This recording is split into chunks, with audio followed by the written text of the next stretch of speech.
That's it. Here or here? Okay.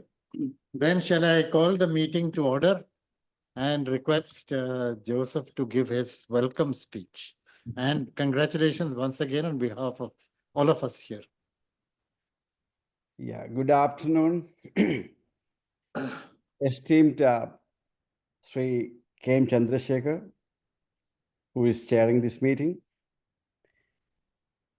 Respected CP John, who is going to discuss the book, and the celebrity of the day, and my most respected colleague, Sri R. Mohan. I note the presence of our governing body member and the I would say the well-wisher of Gilati Institute, Professor Pinaki Chakravarti, friends, colleagues, especially those who have joined online and those who are physically present over there. To me, this is a wonderful day, a day to celebrate for an academic institution like Gulati Institute of Finance and Taxation. Because we are in the business of producing knowledge. And what we have today is to celebrate. I also note the presence of Sri Adikeshavan. I'm sorry, I think he's always a well-wisher of gift, and he always make it a point to participate in all the academic events. So what I was trying to say is that Thank you very much, sir. Yeah, we are in the business of producing knowledge. And what we are going to hear today, based on a really interesting book. The Schisms, the title itself is very interesting. The story of Schisms and Isms, Kerala from the twilight of monarchy to the present. The political process, the whole discussion of political process that has shaped the Kerala's development. I'm not here to talk about the book because there are, the person, Professor Professor Chandrasekhar, who is chairing the session, has already written a very interesting review of the book in the week, and we could not have got a better friend of gift than Swiss CP John to be the discussant or reflect on the book. So at least I just wanted to, yesterday I was discussing with someone about Kerala's future development, where Kerala could be, what could be the next engine that makes Kerala grow. So yesterday we are having a very heated discussion.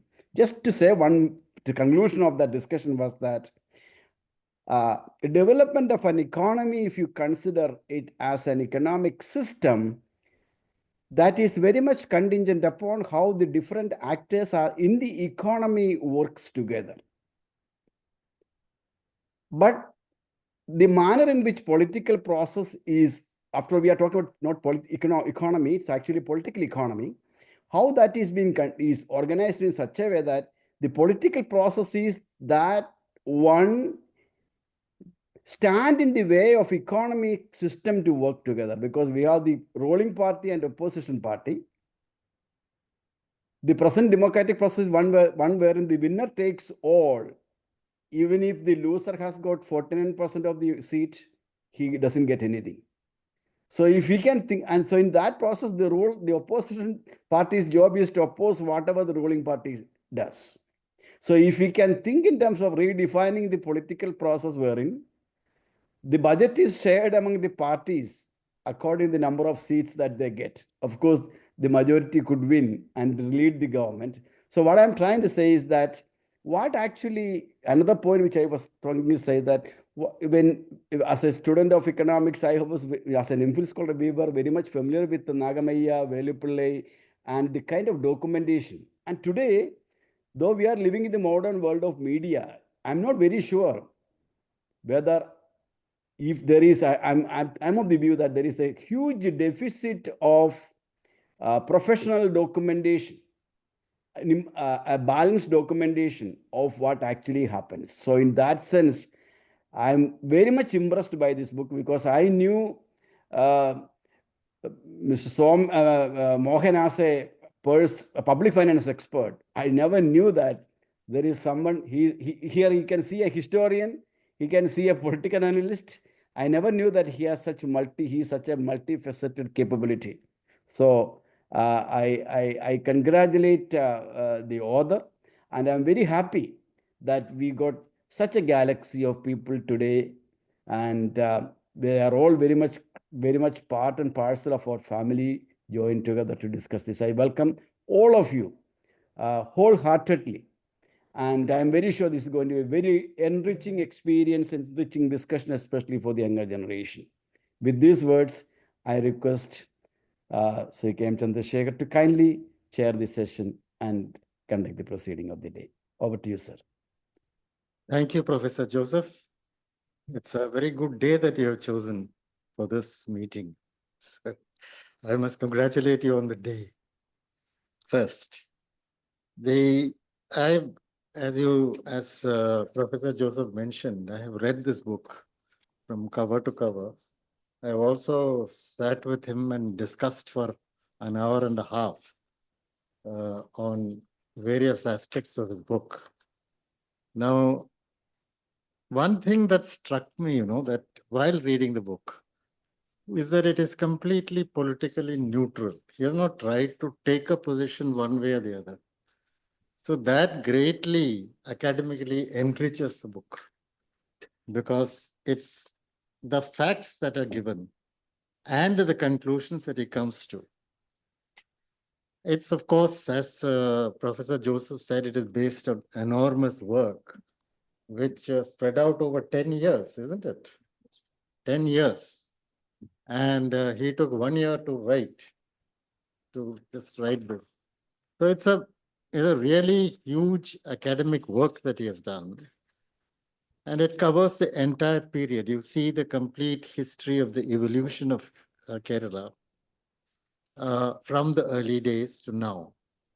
Now, one thing that keeps coming out is that the process of social development of Kerala and the political activization of Kerala started much earlier than the rest of India. In India, basically, it was the Indian National Congress and the freedom movement that took it forward. Here, there were more Kerala-based issues, Kerala problems. As he mentions in the book, Kerala at one stage had no castes. It had 5 deshams, but no castes.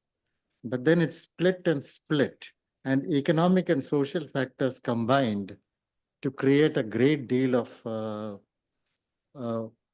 a division in society, which again resulted in political activity. So political activity actually was derived from the social status, the social conditions of Kerala.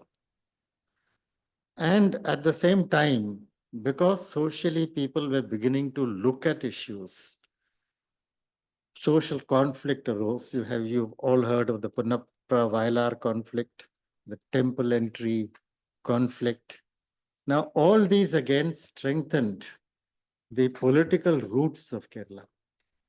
So it was well before independence that we were thinking in terms of politics. We were finding new ways, and new parties were coming up every now and then to create new, as you mentioned, schisms. The isms started only later. I think 1931, the Communist Party was formed, isn't it? 39. 1931, it was formed. 39. 39, it was. Communist group started. Communist group started in 1939, the party started.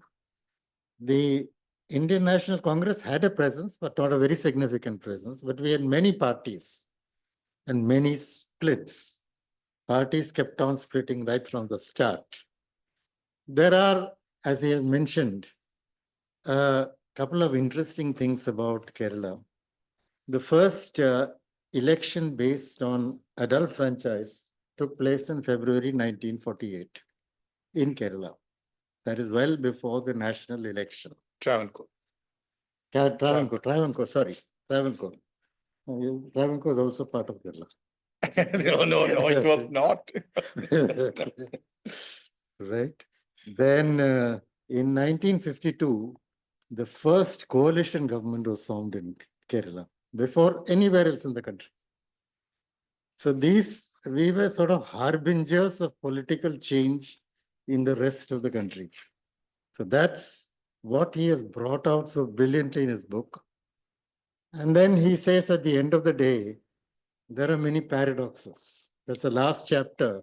He has written on the paradoxes of Kerala. One is we have the highest per capita income. We are a rich state, but the government is probably the poorest in the country today. That's one paradox. So, like that, he has mentioned several paradoxes which are generally very specific to Kerala. And these paradoxes make it again a different state and make the political profile quite different from time to time.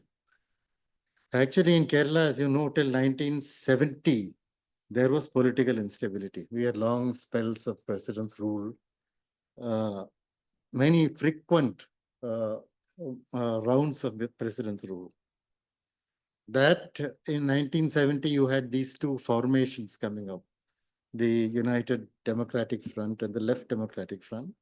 They shared the political power. Every 5 years they would change, except this time, where mostly it would be every 5 years there would be a change. But the people were very politically alive. And that is another factor that is quite unlike the rest of India, where you see a burst of political activity only when the elections are really forthcoming. When the date of the election is announced and the campaigning starts, that is when political activity starts. And political activity became even more significant with the local self-government system when it spread out to the villages, to the various to the districts and to the local panchayats. But there again, that's another paradox he mentioned. We started first, but it still has not taken wings the way possibly it was intended in the beginning. That is still another paradox that he has mentioned. So these are, I would say that this book contains a lot of academic information. I think all of you PhD students must read it if you are writing about Kerala, because you need to know the background in which it is written. And I really feel that the book should also be given to the various students, various groups who attend various courses in the Institute of Management and Government. Because I can tell you that I myself did not know so much about Kerala until I read this book, because he has read everything. He has read the legislature discussions, which are all now available online, I believe.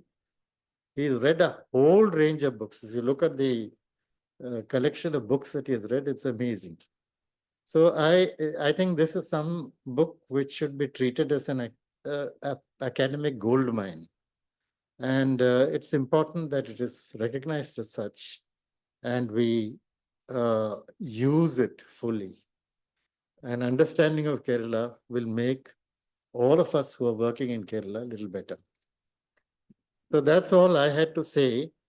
I know that CP John is a very brilliant person. He's worked with me. He studies every issue very hard. If he has taken this book, he would have read it from cover to cover. And he'll have many more things to say. And he is the person who's supposed to be the discussant today. So I pass on the mic to him. Respected Chair. One of my gurus, KMC, I worked with him in the State Planning Board for 5 years. And his style of function as the doyen of a bureaucratic system taught me so many things. I shall say a few words about it. How to be democratic as a bureaucrat is a big question, since you are very young. We used to circulate, or he used to circulate the files to the member. Since I was a member, it comes to the member's office, then goes to the chief's office, like that. Or it comes from the bottom and goes to him. And all of us write something in the file, naturally, some comments. Sometimes the file comes again to me with very minor changes. Say, for example, a letter to the Prime Minister, usually written by the Chief Minister. The letter will be often drafted by the Planning Board. Then I used to ask him, why you're returning this file to me? This is a very small change. I have seen the file. Then he used to tell me, no. You have to understand this para is deleted before sending to the Chief Minister. The most interesting, funny thing is, he will send letters to members and chiefs, even saying that tomorrow the New Year cake will be cut in the veranda of, there is a place for that. Then I used to tell him, why can't your PS, private secretary, call my PS to say that there is such a ceremony? But he told me, if something like a ceremony happens in the office, the members must know in an official manner. So then I thought, oh, it is coming from the former cabinet secretary. He was the cabinet secretary for 6 years under the regime of Manmohan Singh. Really, I learned so many things from him. And the most important third thing I want to tell you, since the youngsters are sitting here. See, there are so many abbreviations in so many departments, meaning so many subjects.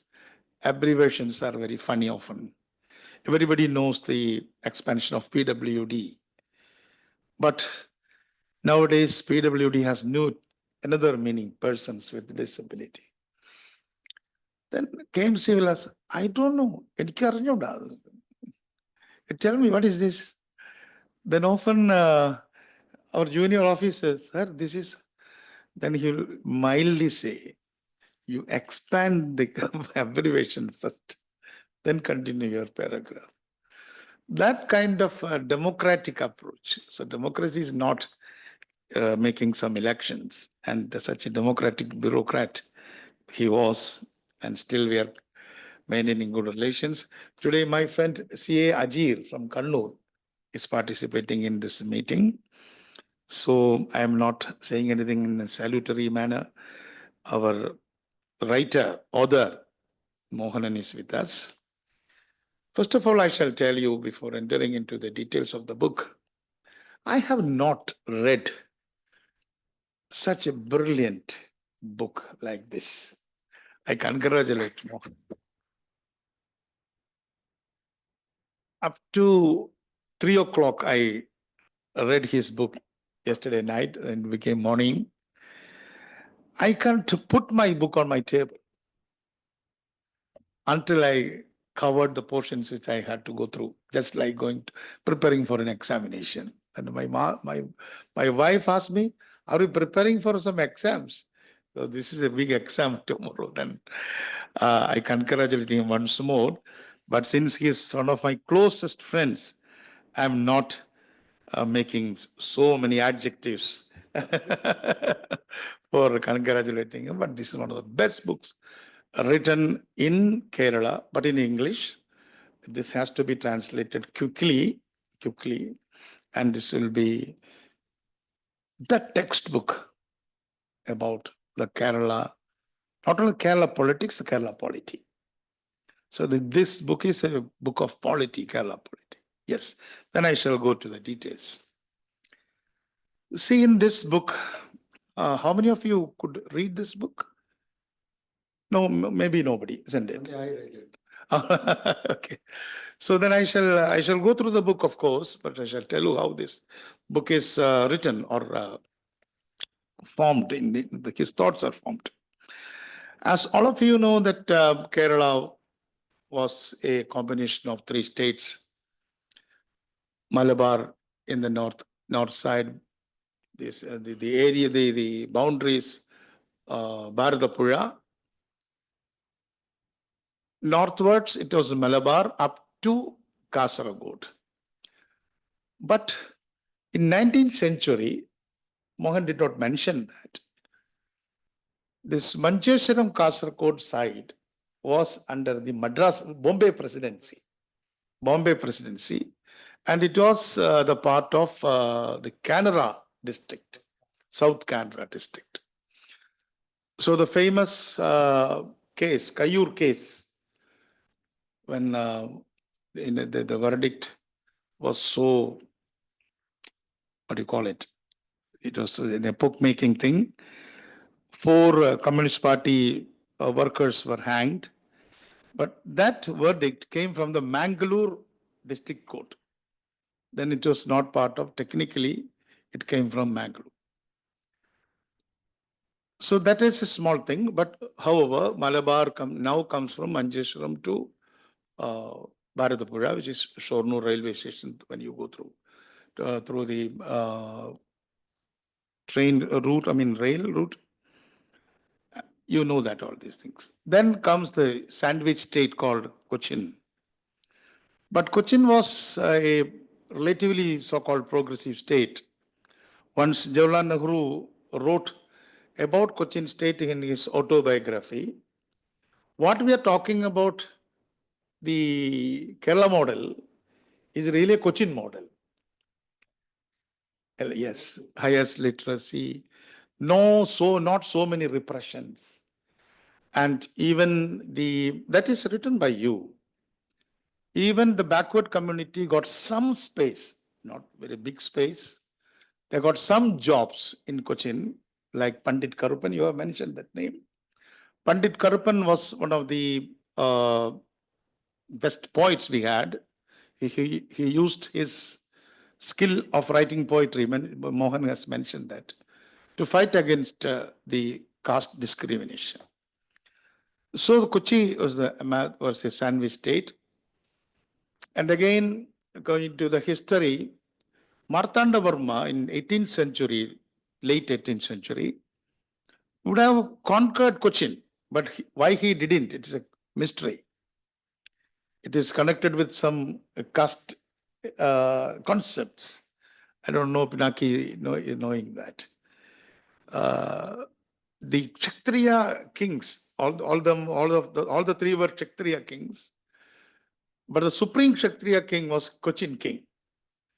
And conquering Kochi was very easy job to do, because Kochi was circumvented by Martanda Varma's warriors.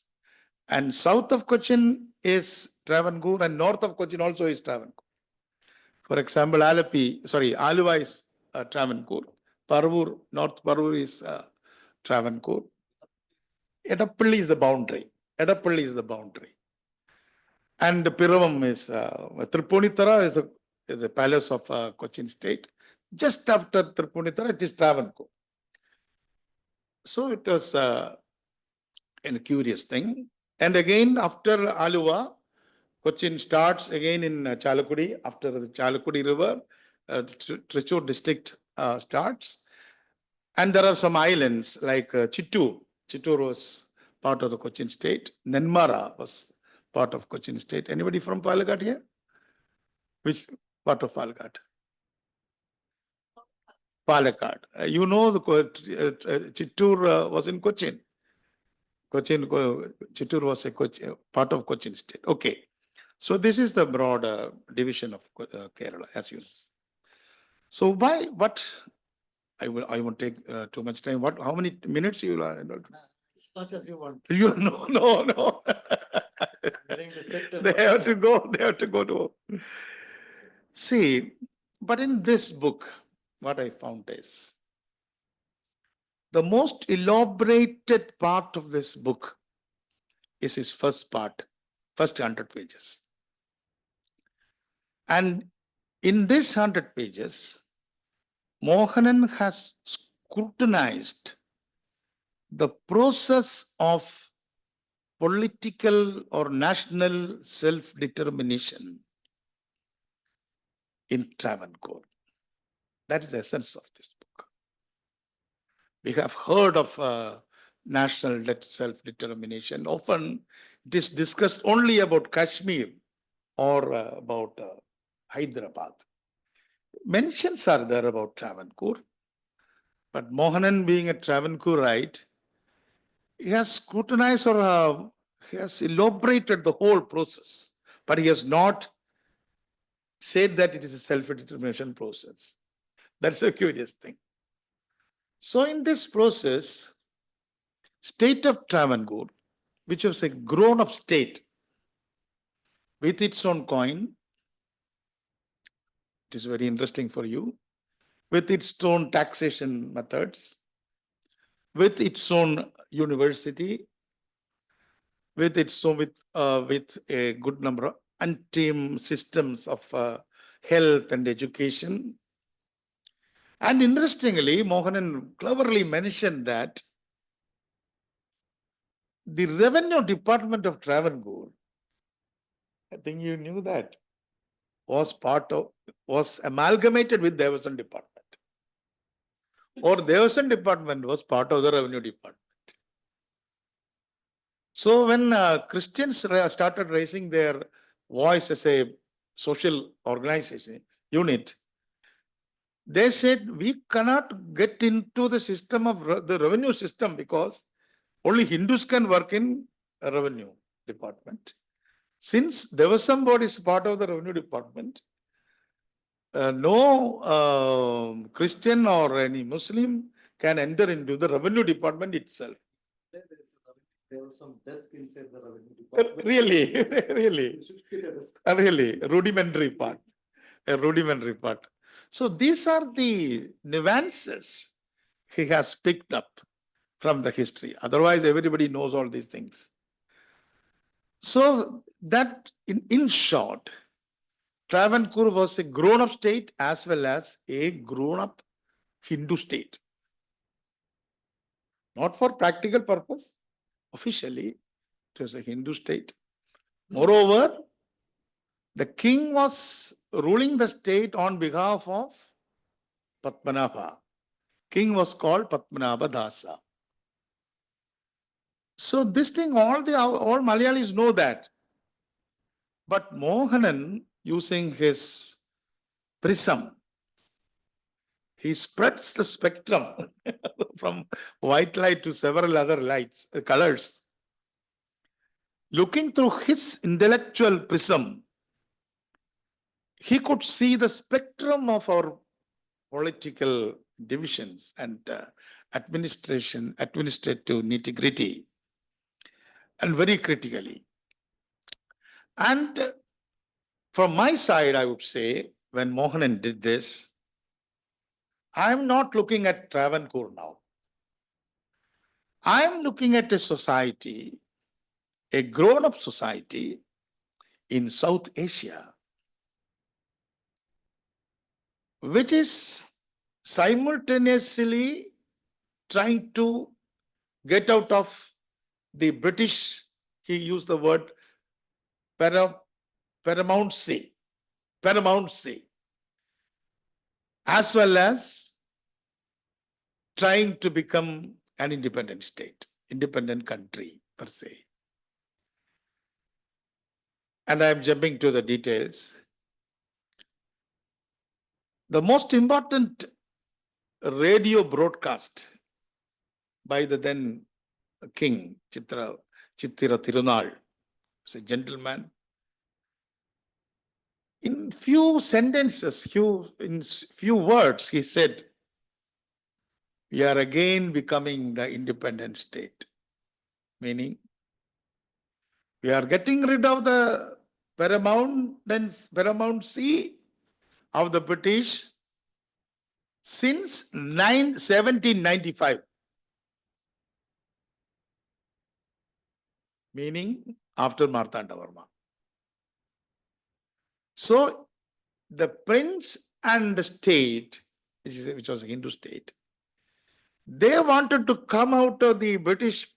They also wanted to come out of the paramountcy of a European colonial regime, which had the history of defeating the Europeans, first in South Asia. Who was defeated? Anybody know? Who was defeated? By Martandavarma Dutch. Yeah, good. And he enslaved a captain of Dutch. His name was Delnoy, and he was interested to make the standing army of Martandavarma. Pinaki knows all this in detail. Interestingly. So he enslaved this captain, and Martandavarma knew how to speak Dutch. He knew Dutch before the coming of English. Our kings they were very good at speaking in many languages. Polyglots. Portuguese also. He used to, yeah. So once he said to the Dutch army official, like you coming here, I know how to come to your country also. If you can come here, our fishermen can come to your country to attack you. So this was the situation. But my point is, I'm not scattering my thoughts. The point is, 1947 July, isn't it, Mohan? July 25, Maharaja of Travancore made a speech through the radio saying that we are regaining the independence. It was in June. June. June 47. June 47. June 47 said, we are regaining the independence. So I'm looking at a very complex thing. The prince or the king wants to come out of the paramountcy. The people on the other side, they are waging the war both against the king and the British. That is the complexity of Travancore. This much fight hadn't happened in Cochin. And he goes to memorandum mode to the armed struggle. There were memorandum agitations, what do you call it here? Memorial, or what do you call it? Malayali memorial means Nair memorial. There's a signing of memorandum. From signing of memorandum to real armed struggle in Alapi, meaning Punnapura and Vaila. I'm not elaborating the detail. So people are struggling to get out of the feudal, or what you call so-called Travancore state, casteist Travancore state. Travancore state is trying to get out of the British paramountcy. So both are doing the same thing in a quite different manner. Mohanan has not written this sentence, this is mine. But this is the beautiful complexity of self-determination. And you can see the agents of change. Who are the agents of change? He has elaborated in the history books, it is very well written. I am talking about the era from 1924 to 47. That's only 23 years. 1924 is very famous. I mean, the Vaikam Satyagraha, year of Vaikam Satyagraha is very famous. It was at Vaikam Mahatma Gandhi could understand the role of fighting against casteism. When he wanted to negotiate with the Brahminical leader at Vaikam, he was invited to his mana. But the Brahmin leader told Gandhi, you can't enter my house. Gandhi politely and cleverly, he did not quarrel. The meeting was held in the courtyard of this mana, Brahminical house. Interestingly, later, he had to sell that mana, and the Toddy Tappers Union bought it. Still, it is with the Toddy Tappers Union of Icom. I think it is with ATUC, CPIC. So that was the beginning of Kerala Renaissance in one hand. But Mohanan had mentioned about Ayyankali. But my remark is, Ayyankali led a Villuvandi Samaram, meaning right to go through the Rajavidis in the decorated bullock cart, just like our Benz, or called limousine, we may say. It happened in 1893, much before Vaikam Satyagraham. And interestingly, Ayyankali was not much appreciated in Vaikam Satyagraha struggle. So really, though I am describing things from 1924, yesterday was Ayyankali's birthday, 171 years. He was born in 1863. Ayyankali was a young man of 30 years when he led this struggle. So what happened between 93 and 24 is another subject to be scrutinized. So the Dalits in Travancore was not an adjutant of the OBCs or other enlightened politicians in Travancore. Really, Dalits led the movement. That's my remark number one. I request Mohan to study that matter in detail.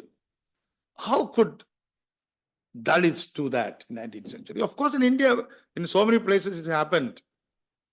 In 1847, Santals led the 1 year long armed struggle in Bihar. Santal rebellion. Marmu brothers. You know Marmu brothers? Anybody? Marmu brothers, heard of Marmu brothers? No. Munde, you know, tribal leaders. So in Indian polity, my point is, our Dalits and Adivasis led the fiercest struggles before the OBCs and the so-called middle castes, and even Brahmin boys and girls, not girls, boys, getting into the political arena of the country. That's my remark about this book. Of course, that's also Ayyankali is well mentioned in this book, well mentioned. But when I look at the Travancore's self-determination, slowly from 24, the state Congress emerges or Congress party emerges.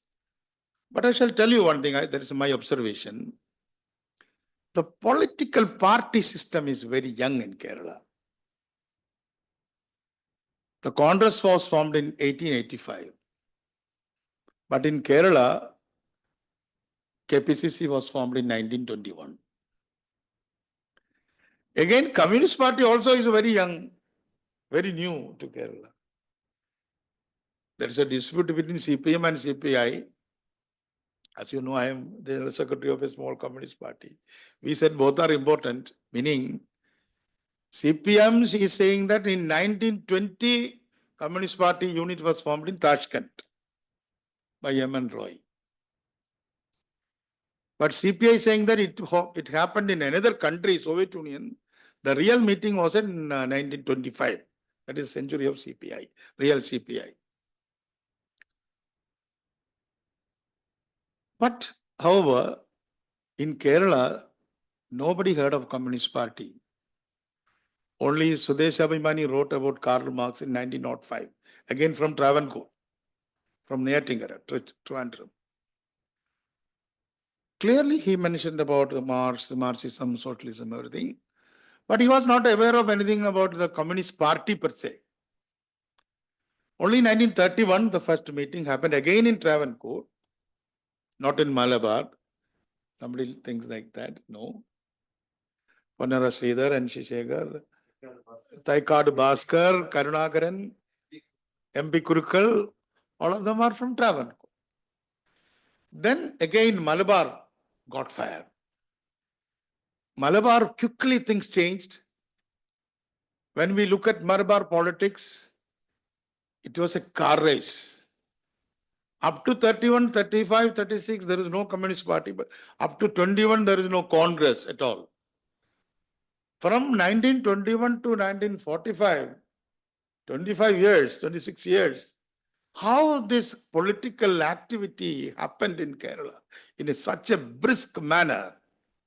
And in 1921, another thing happened. Mapla rebellion happened in South Malabar, I mean, the today's Malappuram district and in and around. Malappuram district is some part of Palghat, like Monarchy. So from 21 to 46, just 25 years, quarter century, everything happened. Right from Malabar rebellion, Punnapra Vayalar, Kayyur agitation, Ottapalamba Congress, and formation of Muslim League, formation of Pinarayi meeting. The Communist Party was formed in Pinarayi meeting. Pinarayi is a small town for Chief Minister's birthplace. See, everything happened in this 25 years, from 21 to 46.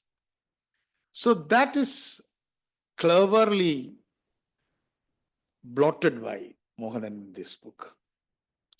So on the one side, Travancore, how Travancore functioned as a state, and how the people of Travancore waged against both the king as well as against the British.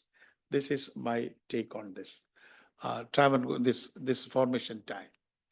And interestingly, as Sir KMC said, after 46, I'm not elaborating the Punnapura Vailar agitation. There are so many interesting things in Punnapura Vailar. See, in the Punnapura Vailar, it was a declared armed rebellion, but it happened after 25 years after the Mappala rebellion. But not a single gun was used. They cut the arecanut palm and made spears. Achyutanandan had elaborated it. Arecanut palm was cut and spears were made. Only it was a spear fight. But in 1921, there were enough guns. And the Pukotur battle was the real battle. Only battle happened in Kerala against British. But interestingly, since it was a juncture of the historical juncture, nobody was hanged after Punnapura Vailar. Yeah. That is a very important thing. Otherwise, if the freedom struggle continued for another 10 years, dozens of meaning accused would have hanged by the Travancore. Travancore king is lucky in that sense. Moreover, at Punnapura, Mohanan writes, quoting some historic notes. At Punnapura, it was a conscious attack. It's a guerrilla attack. Mohanan says that word, isn't it? It was a guerrilla attack. Pardon? Yeah. It's not a guerrilla, pakka guerrilla attack. As far as guerrillas are concerned, Cheguvare, I am one of the translators of guerrilla, Cheguvare's uh, guerrilla warfare. The main keyword of Che Guevara is surprise. Guerrillas often surprise. So some policemen were killed and they shot at. Some people died. He says hundreds, some Communist Party. Communist Party could not count the head count really. So far, that's a very poor thing. Within 10 years, Communist Party came to power. It's a living memory of the party. I had asked several communist leaders, why didn't you publish the whole history of those who were killed? I don't know. I leave it. But the brutality at Punnapara, not at Vailar, was that the people were wounded. Mohanan writes it. And they were bayonet charged to be killed. People who were lying wounded were bayonet charged and were killed. And even the people who are persons who were not killed but wounded were taken to the Valiya Chudugadu, the cemetery, and burnt. That kind of cruelty at Punnapura happened. Again, boats were used to reach Vailar since the bridges were burned, meaning demolished. And using the machine gun, it is the first and last use of machine guns in Kerala. Machine guns were used in night, isn't it? Not in daylight. In the night, machine guns were used and dozens of communist volunteers were killed. The interesting point Mohanan says that about this is, really Communist Party chief called K.V. Patros, he was called the Spearman Patros, Kundakaran Patros. He was the president of Communist Party in Travancore. He had written a small chit to the person called Vailar Stalin.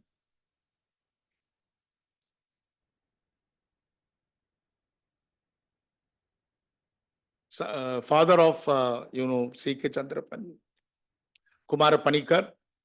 But the mysterious thing in this history is, this note did not reach Kumara Panikar. That's a big mystery. This note was for dispersing the camp. If that camp, if it had dispersed, the firing makes no sense.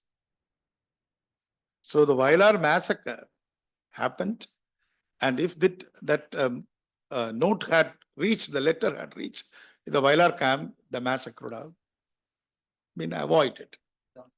They mentioned this. Yeah, it is known to me. I talked to them. Since I had that opportunity talking with everybody in that struggle, including V.S. Achyutanandan. So I am completing this part, how Travancore transformed. But after the most important years Mohanan is working on is 1945, 46, 47, 48. In 1945, the Second World War ended. And what is the relevance of Second World War, end of Second World War and Travancore? In 1945 August, atom bomb was dropped. Then what Travancore has to do with that? Can anybody guess? Atom bomb and Travancore. A good question. Nobody. What is the relevance between, what is the connection between Travancore and atom bomb? A tricky question.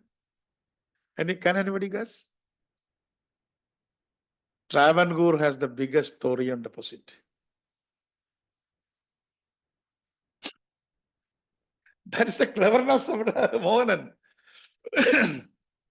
So annexation of Travancore was a must,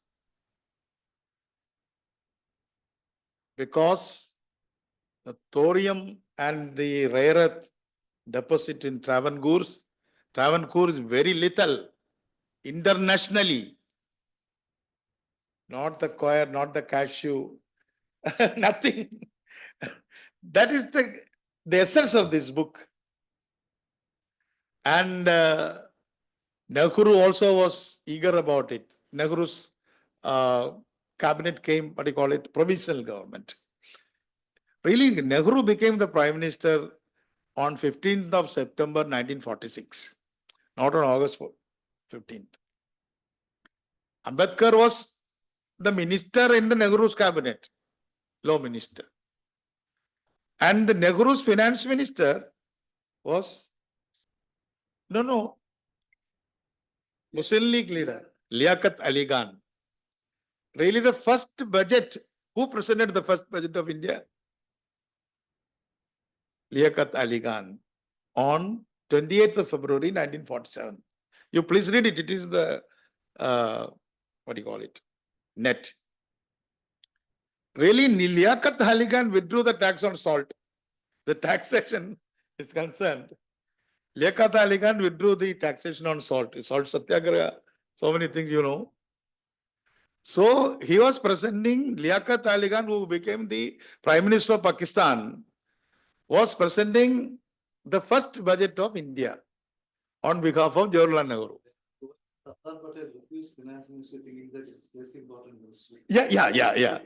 Yeah, because Muslim League wanted to become the Home Minister. So there was a debate between Muslim League and Congress, which thing you want. Then Sardar said, no, Home Minister. He was right in so many ways. Then I am coming to the second point. So the 45, the war ended. 46, Nehru government came in September. But unfortunately or incidentally, the Punnapravailar happened in October and in 46. And I heard when he called one-to-one interaction with Varghese Vaidyan. And T.V. Thomas was one of the most important leaders of Punnapravailar. Told Varghese Vaidyan, his name is mentioned by you. See, Mr. Vaidyan, there is no point in waging an armed struggle now because Nehru has come to power last month. That is September 46. This is October 16th or 17th. 1 month, only 1 month. So that is an important point. 1946 Nehru government came. But then comes the next 1 year of the real self-determination between 46 September and 47 August. 11 months, only 11 months. So many things happened in 11 months. And the most interesting thing is, he has written that name. I was looking through the pages, whether he has mentioned or not. You may wonder, in 1946, Sir CP sent an emissary to Karachi. Isn't it? Abdul Karim. He was the Inspector General of Travancore Police. I think he is from Tamil Nadu. And he was appointed in Karachi, and state of Travancore, which is a Pakka casteist Hindu state, decided to get connected with Pakistan. That's the beauty of this book. I know that. I was looking at whether you have written, just like a professor looking at the answer paper, whether the main point is covered. Yes, congratulations. Basically, food supplies from Karachi. Yeah. Then Travancore wanted rice from nearby states.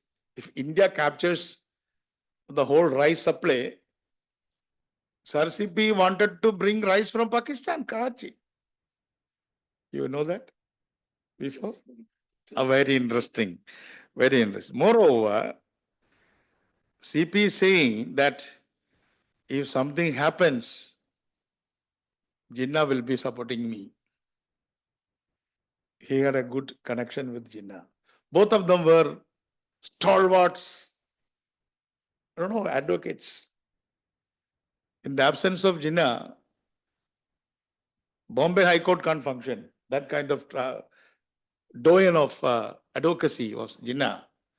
And really, Tilak's advocate was Jinnah. When Tilak was booked for treason, Jinnah was Tilak's advocate.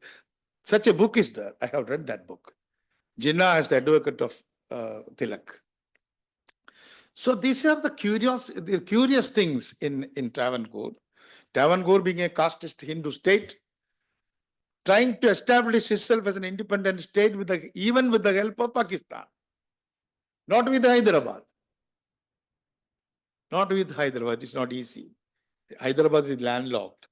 Travancore has a broad seashore. It is easier for them to come through the sea to Vizhinjam or Alleppey or some other ports or Kollam. So that is being cleverly bloated by our author. I'm not elaborating. I'll be taking a lot of time from you.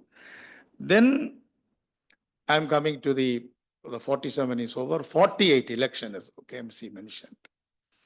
The 48 Travancore election is very important because it is the first election that happened in India on the adult franchise, isn't it? So that is the contribution of Travancore King.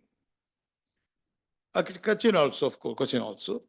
And it was also a bait for the state congress. We are conducting a election, Pakka election like European, even in Europe, adult franchise was not there. Only in 1920, women got franchise rights in UK. In Switzerland, they had no rights up to the 70s or 60s. Women were not voting in Switzerland. So in Travancore King gave this as a bait. However, in the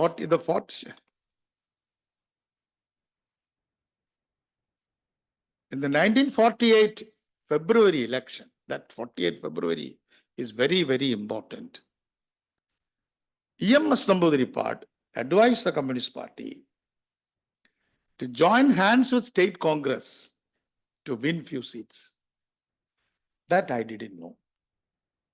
That's only from your book I got it. He cited the K.C. George because EMS had written the preface to K.C. George's book. Yeah, but I did not notice it. T. Narnakude also said. Yeah, but I had not put it in my mind. So these are the nuances of politics. Now Communist Party is allying with the Congress everywhere other than in Kerala. But it started from Travancore.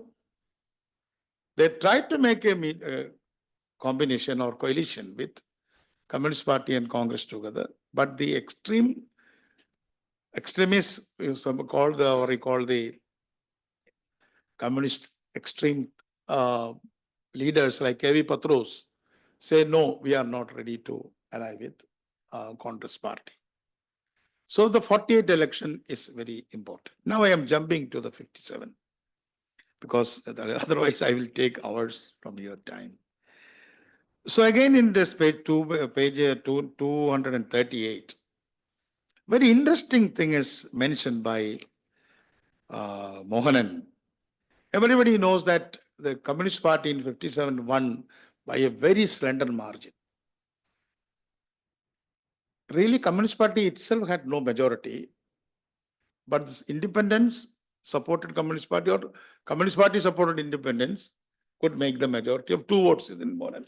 2 or 3 votes. 2 votes.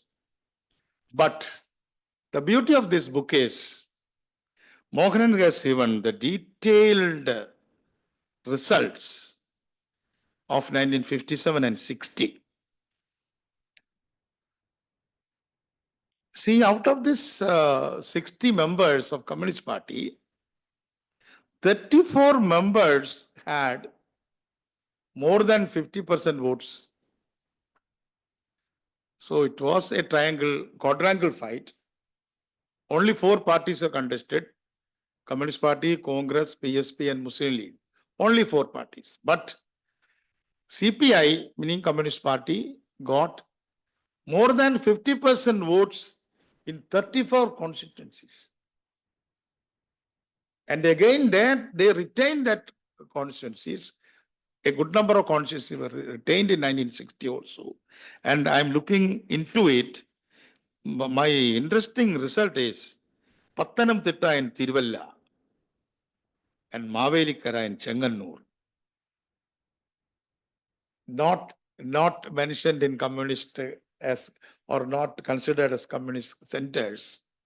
In Pathanamthitta, Thopil Basi won, by a margin of 57.59 votes.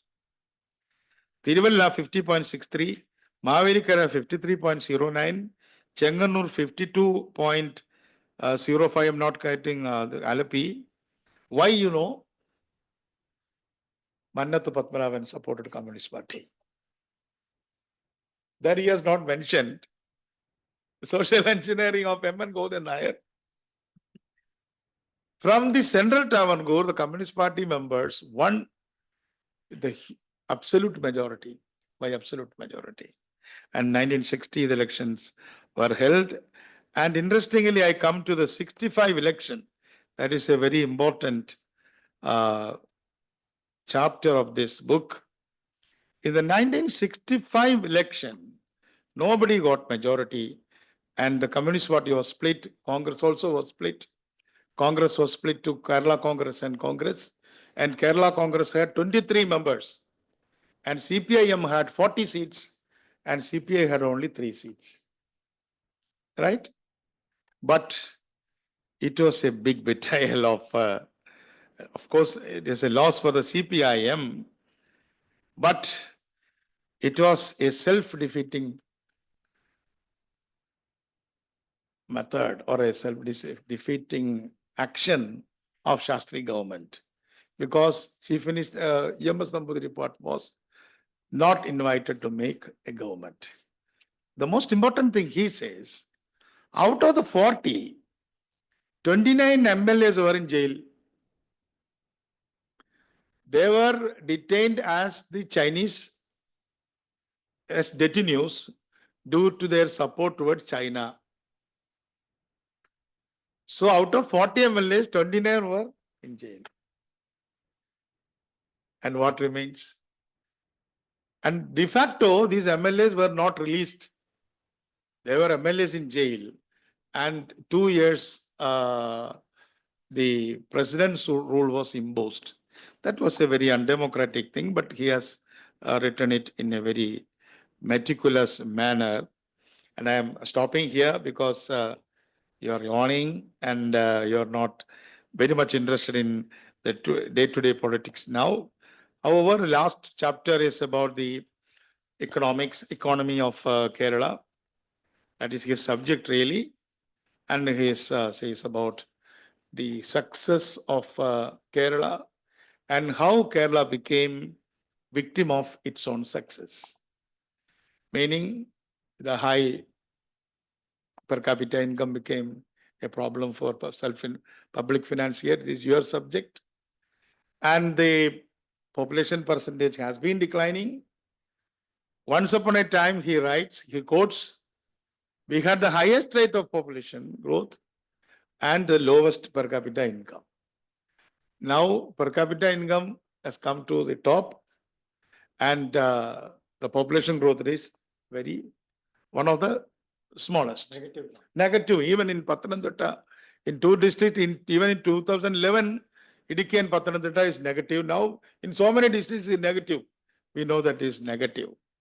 And he is connecting the whole history with the economy and the public finance cleverly, because that is his cup of tea.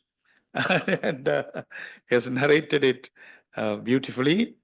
And I once again congratulate Mohanan for writing this type of a book, a meticulous book, one of the best books I have ever read regarding Kerala polity and politics. Thank you very much.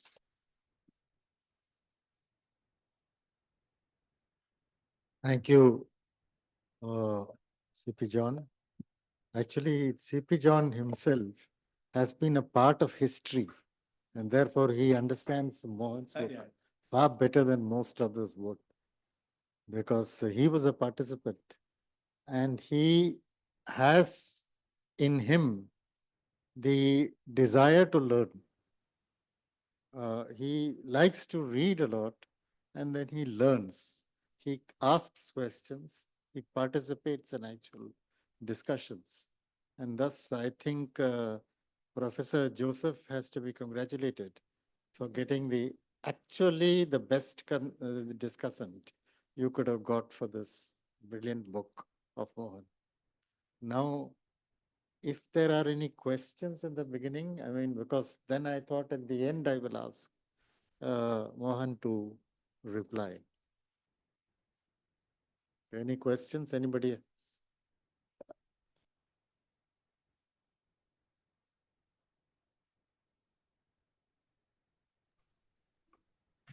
No questions. Anyway, I hope that this book will be kept, a few copies will be kept in the library. So may I ask? Yes, yes, please. Yeah. Good evening to all, and it was a pleasure listening to both Sri K.M. Chandrasekhar sir and our dear friend C.P. John. So when he was sort of waxing eloquent about Sir C.P., I thought he is the current, contemporary Sir C.P. of Kerala as of now. Right. I have not read the book, but I understand that this is a book which should be read by all students of Kerala's the emergence of Kerala, the social, structure in Kerala, and maybe the economic story of Kerala. But my question relates to something which is probably relevant as of now, especially the remark by K.M. Chandrasekhar sir in the beginning that we are a state of rich citizens or rich people, but a poor government. I also have tried to be, critically look at Kerala's state finances, but I have never been able to understand why we are harsh on ourselves about the fiscal position, which is as of now no worse than the fiscal position of the union government. As is widely known, the FRBM Act 3% is applicable to the center and to the states. And so we are dealing with a perception where a center's fiscal deficit to GDP, that is 9%, doesn't cause any concern. From 9%, it comes down, and then we are targeting 4.4 as of 2026. No concern whatsoever. But a state, any state, and let me make it clear, I am not defending the what you call the fiscal or financial management of the economy. There are any number of areas where I have different opinion. The fundamentally, and this is, I am raising this as a question in the hope of getting some credible and acceptable responses. When you say I can have 4.4, 4.5, even though the legislative mandate is for the union government also to be at 3%, but any state, no, we won't permit. And debt to GDP is 36%. We ought to be at 20%. For the union government, it is 57, 58.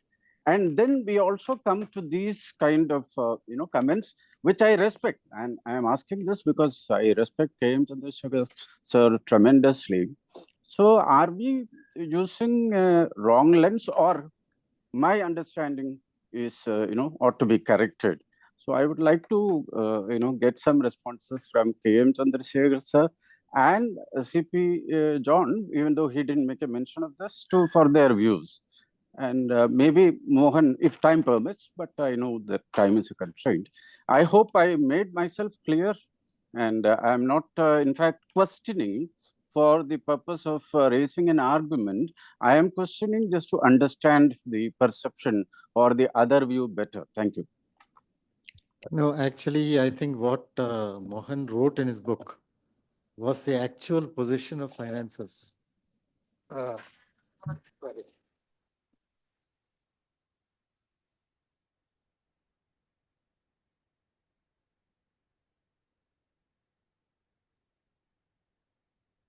Just 1 second. So what he was mentioning was the actual position of the finances. Now you have a point regarding the center is borrowing. Why not we also borrow? We cannot borrow because the Constitution says so, and the case is before the Supreme Court. This is not the only way in which the state is at a weaker position vis-a-vis the center. I mean, according to the last Finance Commission, of which I think Pinaki was, you were there, no? 14. 14th, 14th, not 14th you were there. 14th only gave the 41% share, 42% share, 41, 14th. 15th made Last one. Jammu Kashmir. Okay, okay, 41%. So 41% share, what they given, but actually they're getting only about 23%. So the surcharges and cesses as a part of gross tax revenue, Yeah. we are getting around 30. 30. So there also, so that is a separate problem altogether. What Mohan has mentioned in his book is only that in the current circumstances, he has not gone into this issue of the state versus center conflict. He has just said this is the position in spite of high uh, per capita income. So he has not gone into any trying to give any explanation of that. So that's not in the book. So that's what I want to tell you. Okay, sir. Thank you. Of material, you were right in many ways. Yeah, We have all talked about. We have all talked about this. Recently, the Finance Commission was here.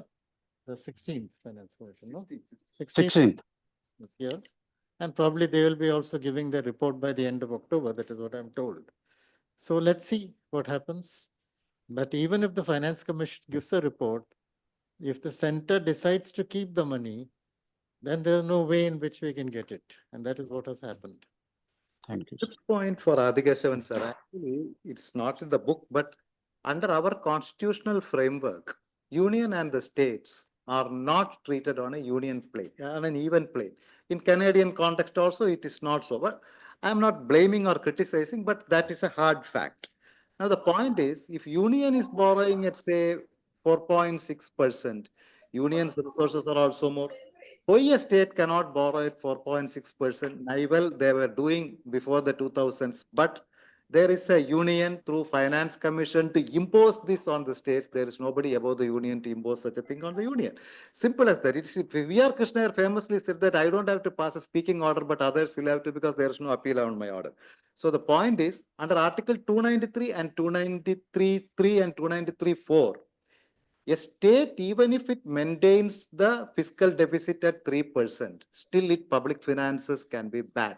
Fiscal deficit is not an indicator of the fiscal health of the state. What happens is Kerala's fiscal deficit was 2.9 to 3%. It is compelled to keep the ratio at that level. But you will have frequent liquidity crisis if your revenues don't match with your expenditure obligations.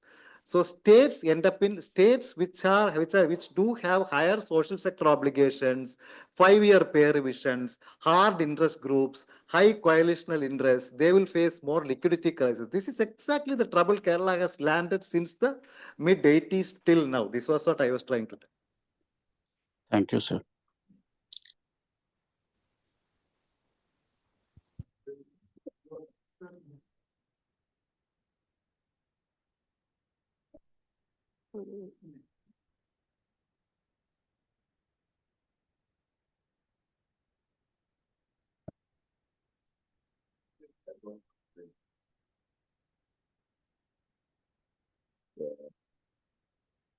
I think this, I haven't read the books. I'm going to read it, and just based on your reflection on the book, and as sir you had mentioned, I just thought I would raise these two issues to get your perspective. One is how would we say, how do we really frame a kind of a thought exercise about Kerala's economy and society, say 25 years down the line, when mean per capita income further rises, there is a sharp decline in fertility rate, huge out migration. So this is, and a few months back, I was reading in news article in Delhi newspapers. I think one couple of banks in one of the high migrant districts, out migrant districts, has unclaimed balance worth thousands of crores. So nobody is even claiming those deposits because that's Kerala. in Kerala. So I would like to see your, I would like your reflection on this. On how are we going to, is it really sustainable? If it is sustainable, what all things that we should do as public policy researchers to raise, those issues in the, for policy. Second issue, I thought, what as contemporary social history, I lived in Kerala from 93 to 2000, and then I saw the People's Plan movement. And then I left, and then I keep coming back. The one thing that I have seen is nobody was talking about in a great way about internal migration, either a boon or a bane in Kerala. But now internal migration is a central focus of Kerala's discussion. Probably nobody thought even in 90s. Yeah. So, and this internal migration is also helping the states to see the problem of declining fertility not hitting at the door, right? So there are young kids coming. So now if the national mean income is rising, so 25, 30 years down the line, we may not have this kind of internal migrant inflows also, because people may move for better opportunities outside, etc., etc., etc. The other states do develop faster. They may not come out seeking jobs. Yes, even that is the case. So how do we really resolve these puzzles? And that's going to come very soon. I think, I stop at that. Thank you. no, I think that is an exercise which Professor Joseph will have to handle, because I see a lot of sense in what he says. We need to look ahead and see where we are going.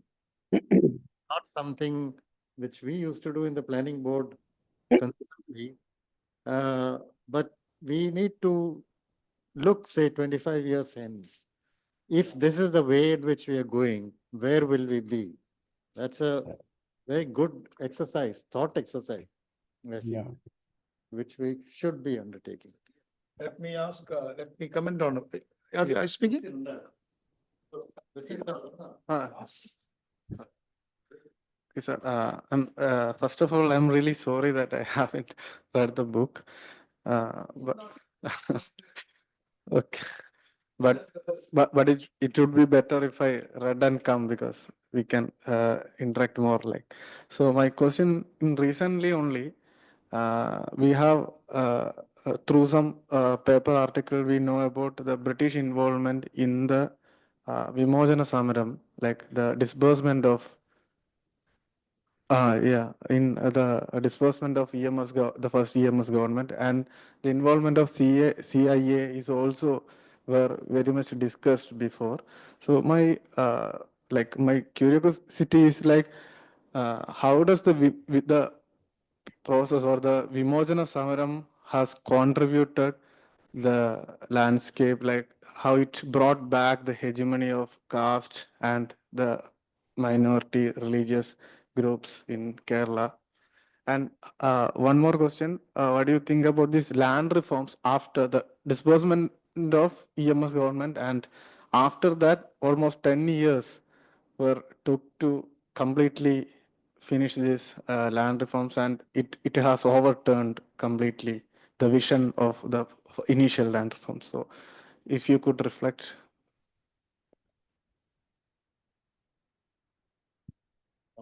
Not on this, sir.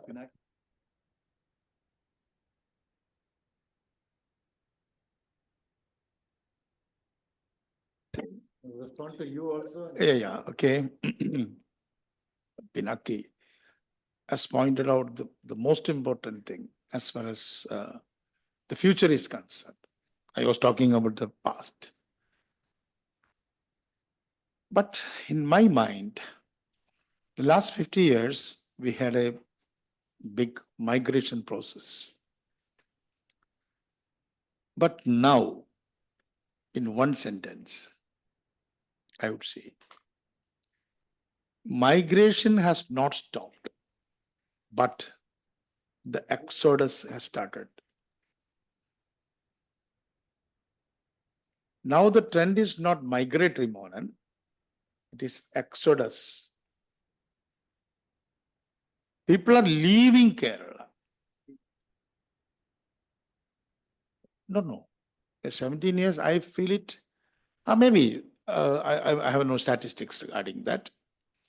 The result is, I shall tell you, Ajir is coming from North Malabar. Anybody from North Malabar, Kannur, Kasaragod? Yeah, you're from Kasaragod. Which part of Kasaragod? Cherkala, yes, western side. Anybody from the eastern side of Kerala here? No. The eastern side of Kerala, due to the exodus, one, due to the fall of prices of the agriculture products, three, the man-animal conflict. Okay? The land price has been slashed down to 5,000 rupees per cent. Can you believe me? I want to know that. Meaning, the land price has gone back to the 90s and 80s. Nobody in the villages. Animals rule the state in so many panchayats. So the peasantry, not the big peasants, but 2 acres, 3 acres, 5 acres, like they are leaving Kerala. Their children have already left to either Australia or to New Zealand or to Canada, the Commonwealth countries, and into some extent Germany, not to France or North Europe, then to US. Australia and New Zealand are the hotspots. It's a small number, 15 to 20,000 people. So if this continues, what will happen? And at the same time, the so-called per capita income is growing, and it's kind of due to the exodus, not the birth rate, displacement.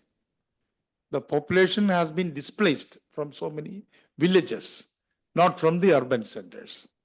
So this has to be studied in detail. I request Mr. Joseph to do that. What has been happening on the land price of Kerala? Right. Don't skip it. It is a very important thing. Due to this, the cooperative sector in Kerala has come to a standstill in so many districts. Deposits are not coming. Not deposit. The loanies are not giving back the loan. The calls which I had been getting, has been getting now, is regarding that. I know that. Jane's wife is my assistant. It is Jane's wife, really. He got it. Jane is my assistant. So the point is, the he is a cooperative leader. Cooperative societies in the villages are not able to disperse their loan. Number one, since they have no money as deposit. Number two, they are not getting back the loan already dispensed due to the shabby nature of the agrarian economy. Number three, the loanies are telling us, you take over our land for what? They don't want their own land. And what bank will do with the land? So this is a big crisis in Kerala. And in the urban centers, the so-called middle class, upper middle class meaning generation, called Gen Z, and now Gen Z is making doing the migration, including my children. They have left the scene. So it's a big question to be debated seriously. I have no answer. I think it was a point well raised on this. And I do believe a more detailed discussion would be required. And we'll require different, different viewpoints. There can be different ways in which you look at it. But basically, I will now, I think, request Mohan to respond to all the points that were raised here by the discussant as well as by others. Interestingly, in this book, I missed that point. Mohanan, in detail, describes about the speeches of V.D. Savarkar at Changanasheri in 1944. 1944, V.D. Savarkar. And his view is very interesting. He tells the Travancore government that you have to make a Hindu government. Because, why? Because Nizam is making a Muslim government. That is an interesting point. So otherwise, V.D. Savarkar has no stake in Kerala politics. But even small things, but now it is very important. He is chief guest of the NSS Jubilee. NSS Jubilee, 50th year. Yeah, 50th year. 1911. Yeah, somewhere. Yeah, around there. like that. And again, this I said about that. This February 48 is very important. Yes, I was born in February.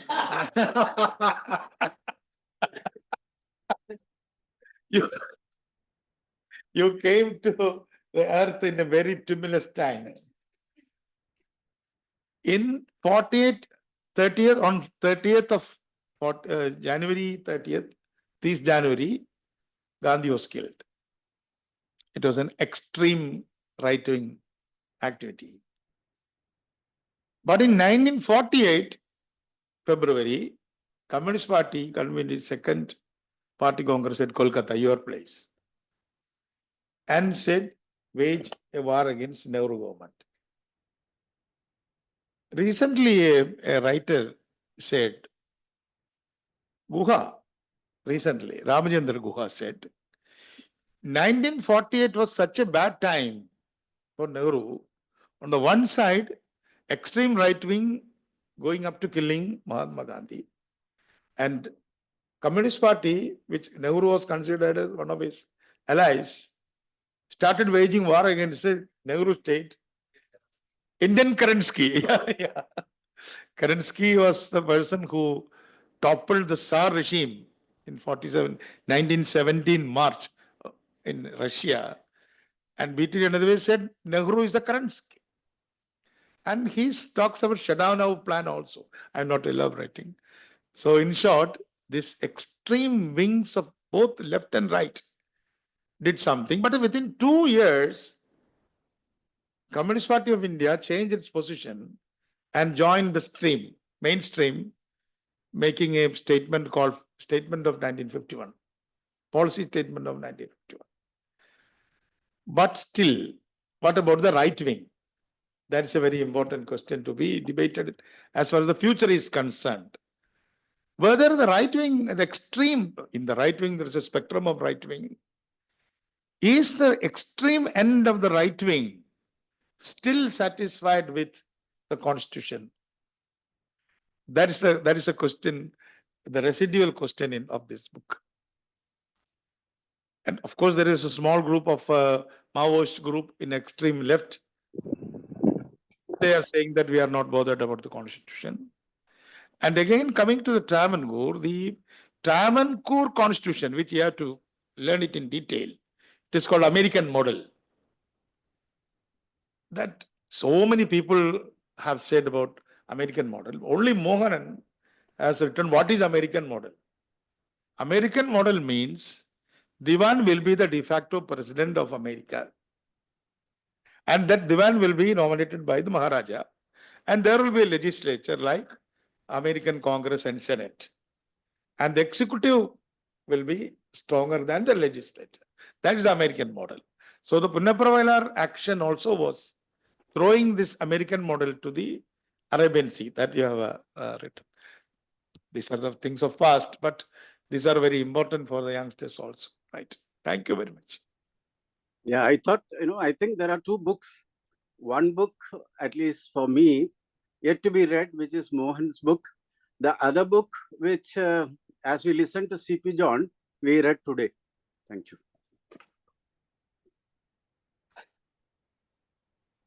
To write a book. Very interesting. Right. Very good session. To buy my capital here, that's capital. No, that I have bought. Okay. Right. Thank you. The history, respected chair, and thanks a lot for the chair as well as to CP John for a very nuanced discussion. I think there are gaps to be covered, which I am discovering. There are mistakes to be corrected, not on facts, but some proofing mistakes. But that apart, Casey John, a journalist of Times of India, had written a small book called The Melting Pot in 1974, which I have not referred to here, but unfortunately. The book has an introduction by the veteran socialist leader Ashok Mehta. So Casey John had almost in his last 2 pages of the book flagged certain questions which Professor Pinaki has put for the futuristic this thing of Kerala. I will come to that last. Now coming to his question, I will answer that also. Before that, let me say now Kerala is an economy which is on a high growth phase. Not on the highest growth pace. Tamil Nadu's real economic growth is at 11.34, but we are still hovering around 6.57 on an average growth rate, which is almost at the all India level. We are not on a very thing, but we from 1990s onwards, we have been on a high growth. Along with that, population decline, higher per capita income. Now 2.2, not 2 lakh is our per capita income, which is much higher than the all India average. But it's higher than Gujarat. Kerala's public per capita income is higher than Gujarat, but lower than Karnataka and other states. Nevertheless, we have a model of egalitarianism, a model of social struggles, struggles for equality, Dalit-led struggles, working class-led struggles, all kinds of united fronts vouchsafing for and actually implementing progressive legislations. No one says that progressive legislation should not be implemented. Everyone is vying with each other for progressive legislations. Nevertheless, as per the NSSO's recent quinquennial rounds, Kerala has the highest consumption expenditure inequality in India. The Gini coefficient is highest. This is another paradox which is coming. Highest. In India, it is the highest. Among the states, it is the highest. No, our Gini coefficient is not income, but consumption expenditure, expenditure. But income expenditure also, if we proxy, may not be very different. I don't know. If we proxy, it will become one. Yeah. Now, we are a rich state with a poor public finance. Why so? I am not saying it's a poor public finance. I will rather elaborate it by stating that our tax effort measured by our own tax GSDP ratio is not below all India average, but it's not above all India average either. For a high per capita income states, had it been around 8 to 8.5%, most of our problems would have melted into air, as I said, as Marx said in his Communist Manifesto, but that's not to be. But our expenditure obligations are also heavy, huge, and committed. I think, if I am not mistaken, somebody in Gulati has to correct me.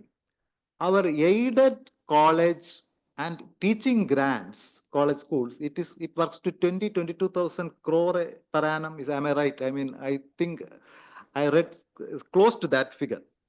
59%. Huh?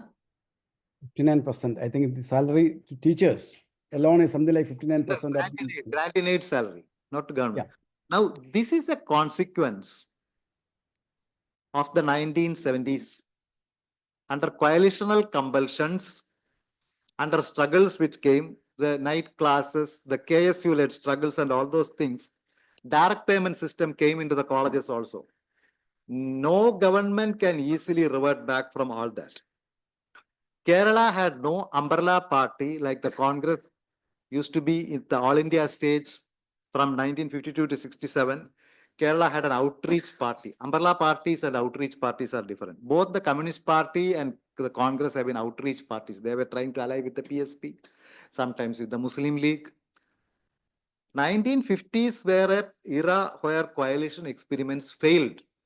Communist Party did not want to form a single party government in 1957. Till the last moment, they carried on talks with the Praja Socialist Party, but the demands of the Praja Socialist Party were too tall that the talks broke down. They tried with the RSP. Congress also tried with the Muslim League and the PSP, but KP Keshav Menon and some other nationalist congressmen told Nehru, and Nehru said no truck with the Muslim League. 1957 would have been a total different picture had some electoral adjustments worked out. Anyway, now the coalitional compulsions on public finances of Kerala has been huge. Now, the point is the question of self-determination. Now, Kerala and many states are before the Supreme Court on governors' powers, on financial allocations. I mean, this is not a partisan issue. Congress-led states are there, Aam Aadmi Party-led states are there, the CPM-led Kerala is there. I mean, even UDF is with the state government on this issue with the differences. As C.P. John used to famously say, differences inside and unity outside. I mean, this is the picture. And he has been my guide throughout the book. I've been distracting him a lot and he has given me plenty of information. And I acknowledge him especially for that. Throughout the book, I have mentioned his name also.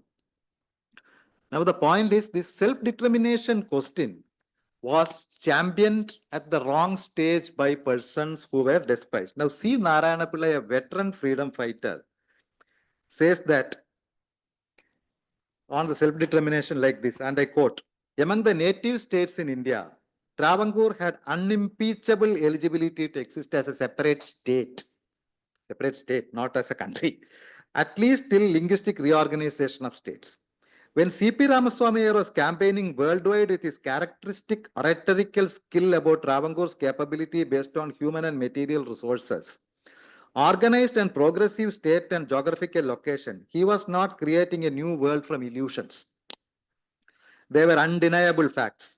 But the headstrong and power-loving Diwan construed Travancore's right to exist as a progressive, democratic and a civilized state within India's administrative setup as an instrument to weaken the unity of independent India.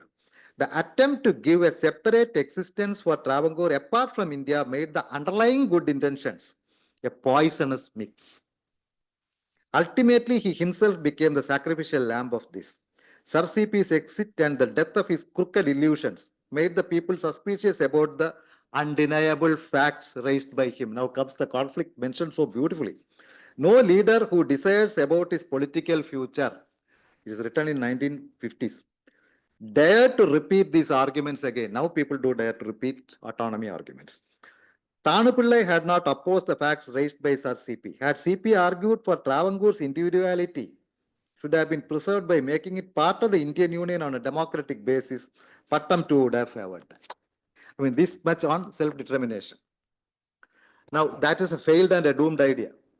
Now, coming to the strategic importance of Travancore, Manath Padmanabhan, who was a late critic of Diwan, he was earlier supporting the Diwan, said that Malayila Purtichakayum Kadalila Meenum Kondi Sami Evada Thiruvidankor Undakanana. That is with some pineapples on the hills and some fishes in the sea. How can he fathom the idea of independent Travancore? But that was not. John Subinsky and other American scholars have mentioned eminently about the value of thorium and how Jawaharlal Nehru realized it. 1957 is a story of social engineering by the Communist Party in Kerala. Communist Party with its work among the basic classes had attained huge popularity. They were steadily building up from Travancore from 0 seats in 1948 to 29, 31 seats. I mean, their base was building and expanding and they had a huge presence on several fronts with Malabar District Board and all. But the social engineering tactics of the Communist Party, Manath Padmanabhan, the unquestioned NSS patriarch, had by then become an enemy of the Congress. Petty issues were there. I am not elaborating into that. As Kumbalathu Shangapullai said, for Manath Padmanabha Pillai sir, NSS is the world and anyone not catering to that interest, he will become an enemy. So Manath became an enemy of the Congress. Congress was perceived as dominated by Christian groups. So Mannam had tacitly supported many of the communists and communist independents in the Travancore area. That's a fact though. And Nair youth, educated, which Robert L. Hargrave calls as BABL Nairs, they are not required for a revolution, but in a parliamentary democracy, they were important. 40% of the communist MLAs belong to the Nair community. That too, young lawyers. Chandrasekhara Nair, Topil Basi, these are umpteen number. Topil Basi was not a lawyer, but there are n number of examples and their legislative skills and the assembly floor skills were par excellence. So, but this social engineering started breaking down once communists came to power. Mannam had bargained for an NSS engineering college in Palakkad. At present, the communist leadership or UDF leadership would have 10 times given it.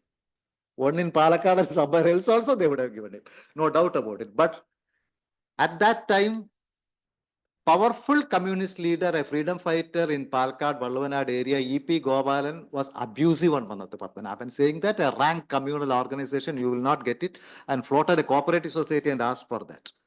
At that point of time, Mannam had become inimical to the communists. Before that, in a press conference in Kottayam, he was supporting the education bill, saying that the ecclesiastical heads of the Christian groups cannot plunder the teachers any longer. But come the land relations bill, the fusing of interests took place. That is the story of the land reforms. He asked, land reform is a bad English word. It was a agrarian relations bill. I think C.H. Kanaran, Achyuta Menon, Gauri Amma, these people together, they did not call the legislation land reform. Land is not reformed. It's agrarian relations which is reformed. Later on, the PSP Congress made it land reforms, and then the United Front government carried on amendments only. So the inappropriate word has come to stick. Now the point is, in the 10 long years, there were a lot of dilutions, Ishtadanam and other things. So that had happened. Ponaraswitha's assembly speech which I have narrated is that he's saying, oh, you exempt plantation only, you exempt ladies finger, brinjal, everything, and kill the land reforms. I mean, PSP was also for land reforms. If you ask me, land reform 6 bills were piloted by Nadaraja Pillai in 1955. Kerala is not unique in having a single party communist government. Kerala was unique in having the first socialist government in the country also. But as C.P. John sir eminently says, it's a Pindangi Pradipaksham was also there, the Congress government. These are all history. Now, what do we do with this grown-up state? Where do we land? We are full of new paradoxes. In higher education, there are political debates, partisan debates, there are debates on communist domination, there are debates on saffronization. I mean, be that as it may, you do not have students to fill in classes in higher education, which he has been flagging, and he is the first person who drew my attention to it.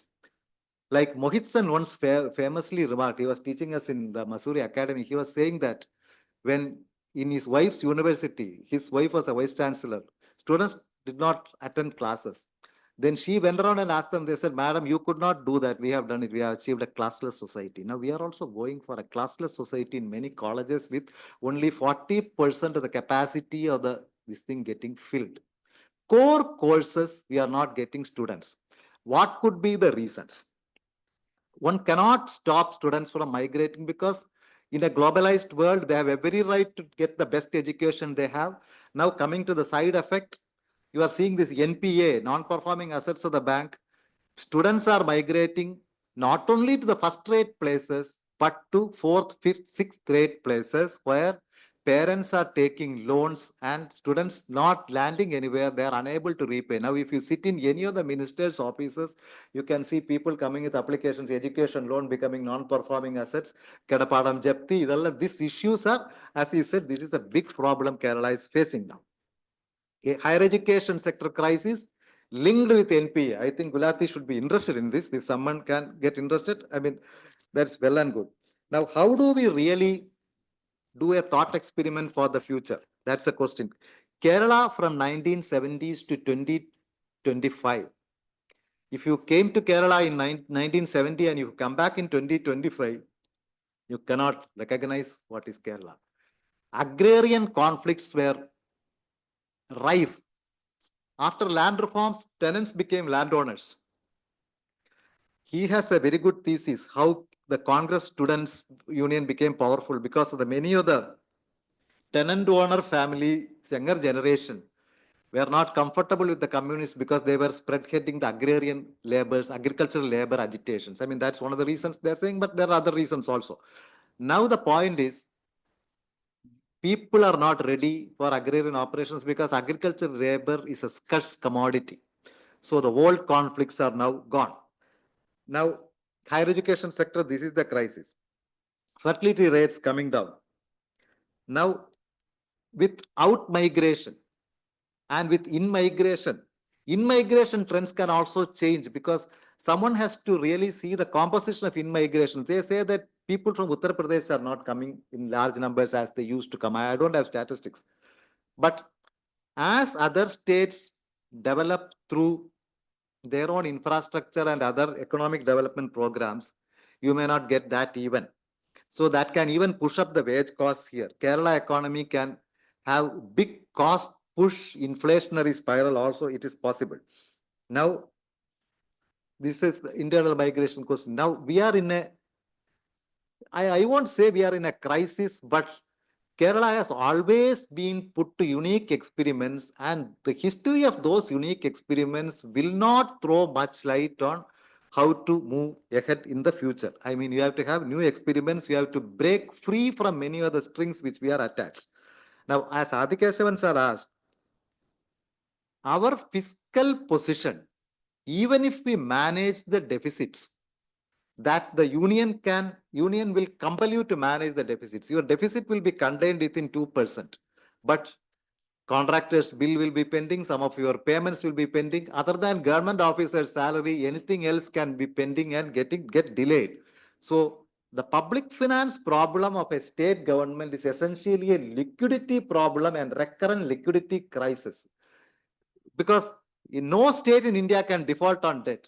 If somebody talks of Kadakani and comes on and Kadakani will bungi, I don't agree, because no state can fall into a debt trap. But states will fall into recurrent liquidity crisis wherein the vulnerable and poor sections will be affected. That's another side effect. There are no great answers for that. Scholars in Gulati will have to throw up much more answers and teach us in that. I have dealt with some of the historical some gathered information, etc., etc. How far this will help for chalking out a future, I have no guarantee. Because understanding past and living in the present makes us more equipped for tackling future. But in Kerala's case, that capacity also seems limited. Thank you. Thank you very much. I think this has been one of the best sessions I've seen. Thank you, sir. In Gulati, because we reached a rather higher level of discussion, which is always good for all the students here and for the faculty, whoever is here. So let me thank CP John. I think he really revealed his knowledge. He's a man with who can accumulate knowledge, and he can speak with great authority and with with the background of knowledge. So that's really been wonderful. And so is Mohan. Writing the book, he has cleared so many doubts. That's what I'm saying. And so is Mohan, in the sense that he tries to understand more and he is willing to study more. So altogether, I think. Ready record. Yes, that book is a fantastic one. I think what he suggested in the end, what he said in the end, about the future of Kerala, how it is going to take over, and this was also mentioned by, I think, Pinaki or others also, that we need to really focus on what is happening, what are the trends, how are they moving. Kiran should produce some data, analyze them, and see where we are going. I think it is a very interesting exercise, and as he mentioned, the environment in which Kerala is working is changing, because you find in migration has been one way of sorting out our problems, but in migration also is going to find a certain degree of control, certain degree of decline, primarily because of development in other states. He said Uttar Pradesh already there is a decline. Now we are finding more people actually from the northeast. Tamil Nadu already. Yes. North. And the Bangladeshi immigration, that is also stopping. So that will create more problems for Kerala. I think there are many issues that we need to really look at. And anyway, now Professor Joseph has got another idea for a really, really interesting. I think we got great people here. The CP John is there. There are many others I know who can contribute ideas. So let's think of what we can do. So thank you, CP, and So- thank you. So before conclude, I Yes. want to add 2 points. Yes. Actually, the responsibility of vote of thanks to me. Hmm. I think the chair is. Okay, okay, yeah. okay. You are the vote of Yeah. vote of Yeah, thanks. okay. Anyway, thank you very much. Before that, you said the vote of thanks. Even then, I have to Okay. address some points. Yeah, formally, even then, yes. Of course, I will be there. വളരെ സന്തോഷമുണ്ട്. ഒന്ന് രണ്ട് കാര്യങ്ങൾ ഹൃദയത്തിൽ നിന്ന് പറയുവാൻ. ഞാൻ ഈ പുസ്തകം മുഴുവൻ വായിച്ചില്ല. പക്ഷേ മൈ തോട്ട്സ് 10 വർഷം കൊണ്ട് സാറ് കൃത്യമായി ചരിത്രം നോക്കി സാറിൻ്റെ ക്ലാരിറ്റി ഓഫ് തോട്ട്സ്, നമ്മുടെ മോഹൻ സാറിൻ്റെ ക്ലാരിറ്റി ഓഫ് തോട്ട്സ് ഇവിടെ അറിയാൻ പറ്റി. പോയിന്റ് നമ്പർ 2, ഇപ്പോഴത്തെ നമ്മുടെ ഈ സാഹചര്യത്തിൽ ഈ കാലഘട്ടവും കഴിഞ്ഞു പോകും, നമ്മളെല്ലാവരും പാസ് ചെയ്തത്. എങ്ങനെയാണ് ഒരു ചരിത്ര ബുക്കുമായി മാറുന്നത്, ഒരു ഗവേണിംഗ്, അതായത് ഒരു റിസർച്ച് ബുക്കായി മാറുന്നത്, പ്രബന്ധമായി മാറുന്നത് നമുക്കെല്ലാവർക്കും അറിയാം. വ്യക്തമായി നമ്മുടെ ഈ മഹാരാജ്യത്ത്, ഇന്ത്യ മഹാരാജ്യത്ത്, കൊച്ചു കേരളം ഇൻഡിപെൻഡൻ്റ് ആയി, നമ്മുടെ CP ജോൺ സാർ പറഞ്ഞതുപോലെ സെപ്പറേറ്റ് ആയിട്ട് ഒരു രാജ്യമായി നിൽക്കുന്നത്, രാജ്യങ്ങളകത്തുള്ള രാജ്യമാണല്ലോ നമ്മുടെ ഇന്ത്യൻ രാജ്യം. പാശ്ചാത്യ രാജ്യങ്ങൾക്ക് മാതൃകാപരമായി പൊളിറ്റിക്കലായിട്ടും കൾച്ചറലി ആയിട്ടും സോഷ്യലി ആയിട്ടും നയപരമായും എങ്ങനെയാണ് നിൽക്കേണ്ടതിനെ പറ്റി പുതിയ ജനറേഷനെ കാട്ടിക്കൊടുക്കുവാൻ പറ്റിയ ഒരു പുസ്തകമായിട്ടാണ് എനിക്ക് തോന്നുന്നത്. 2, ഇവിടെ നമ്മുടെ CP ജോൺസ് സാറ് വളരെ വ്യക്തമായി ആധികാരികമായി പുസ്തകം ഉള്ളതും ഇല്ലാത്തതും വ്യക്തമായി ചരിത്രം തന്നെ പറഞ്ഞു തന്നു. നമ്മുടെ ഈ സംസ്ഥാനം ഇപ്പോൾ കണ്ടിരിക്കുന്ന, അല്ലെങ്കിൽ ഈ ചരിത്രം കാണിച്ച് ഈ ഡോക്യുമെന്റേഷൻ ഈ പുസ്തകത്തിലുള്ളതും ഒരു 100 വർഷം കഴിയുമ്പോൾ, ഇപ്പോൾ നമ്മുടെ CP ജോൺ സാർ പറഞ്ഞു മൈഗ്രേഷൻ, ഇൻ മൈഗ്രേഷനും സാർ പറഞ്ഞത് ഔട്ട് മൈഗ്രേഷൻ, ലാൻഡിന് വില കുറയുന്നു, എക്സോഡസ്, അബ്സല്യൂട്ട്ലി എക്സോഡസ്. അതിന് പരിഹാരം കാണുവാനും കൂടെ കഴിഞ്ഞാൽ KS ചന്ദ്രശേഖർ സാറും CP ജോൺ സാറും മോഹൻ സാറും ഈ നൂറ്റാണ്ടിൽ ജീവിച്ചെടുത്തതിന് ഇന്ത്യ എന്ന് പറയുന്നതും ലോകത്തിനും കാര്യങ്ങൾ കോൺട്രിബ്യൂട്ട് ചെയ്യാൻ കഴിഞ്ഞാൽ ഈസ് എക്സലന്റ് ആണ് ഞാൻ എടുത്തു പറയാൻ കാത്തിരിക്കുന്നു, ഞാൻ ആഗ്രഹിക്കുന്നു ഈ അവസരത്തിൽ. ഇൻ ഷോർട്ട് നമ്മുടെ ഗിഫ്റ്റ് പോലെയുള്ള സ്ഥാപനങ്ങളിൽ, റിസർച്ച് സ്കോളറുള്ള സ്ഥാപനങ്ങളിൽ മോഹൻ സാറിൻ്റെ ഈ പുസ്തകം വ്യക്തമായി നമ്മുടെ സംസ്ഥാനം മറ്റുള്ള രാജ്യത്തിനും ലോകത്തിനും എങ്ങനെ മാതൃകാപരമായി നിൽക്കുന്നതിൽ ആധികാരികമായി ഒരു കുട്ടി പഠനം നടത്തി കോൺട്രിബ്യൂട്ട് ചെയ്യുവാൻ കഴിഞ്ഞാൽ, ആഗ്രഹിച്ച് ഡെഡിക്കേറ്റ് മുന്നോട്ട് പോയാൽ അതിന് സാധിക്കും എന്ന് പറഞ്ഞുകൊണ്ട് ഇതിന് അവസരം നൽകിയ ആദ്യം നമ്മുടെ ഇന്നത്തെ ഈ ചടങ്ങിൻ്റെ മുഖ്യ അതിഥി എന്ന് പറയുന്നത് നമ്മുടെ മോഹൻ സാറാണ്. അദ്ദേഹത്തിന് ഗിഫ്റ്റിൻ്റെ പേരിലും നമ്മുടെ KJ ജോസഫ് ഡയറക്ടറുടെ പേരിലും നമ്മുടെ ഓരോ ഫാക്കൽറ്റിയുടെ പേരിലും എൻ്റെ സ്വന്തം പേരിലും നന്ദി രേഖപ്പെടുത്തുന്നു. അതുപോലെ തന്നെ നമ്മുടെ CP John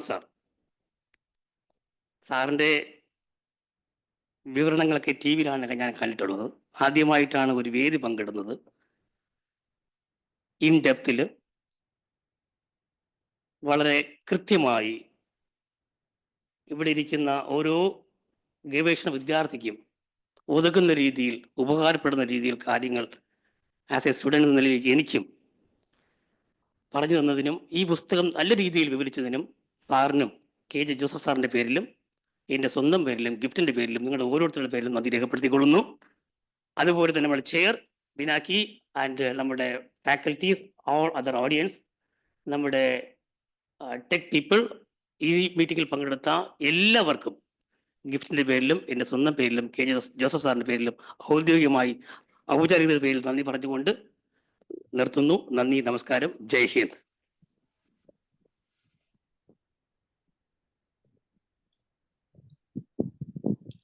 Thank you, sirs. I thought the purpose of the meeting was well served. We have raised a million real question on Kerala's future. I think I'm so happy. In fact, yesterday I was debating on the same question with someone. So it's so well, I mean, this is the purpose of the seminar, the meeting is well served. Thank you all of you very much. We'll catch up.